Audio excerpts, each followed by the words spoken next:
పెట్టేయి. దక్షిణామూర్తి యొక్క మూర్తిని చూస్తూ కూర్చోవడం నేర్చుకో. అదొక్కటి నేర్చుకో చాలు.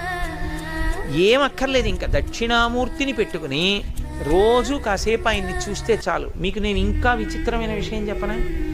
సంటి పిల్లలు కొంచెం కొంచెం పెరిగి పెద్దవాళ్ళు అవుతున్నప్పుడు ఇంట్లో అందమైన దక్షిణామూర్తి విగ్రహం ఉండి, విగ్రహం అంటే ఫోటో కనీసం ఉండి, పిల్లలు కాసేపు దాని వంక చూడడం అలవాటైతే మీరు చూడండి, నేను యథార్థం చెప్తున్న, పెద్దలు నిర్ణయం చేసింది, వాళ్ళు కళ్ళు తిప్పి ఆడుకుంటూ ఆడుకుంటూ పాకడం కూర్చోవడం వచ్చినప్పుడు చూసినప్పుడు వాళ్ళు నిశ్చలంగా కాసేపు ఇలా దక్షిణామూర్తి వంకే చూస్తారు.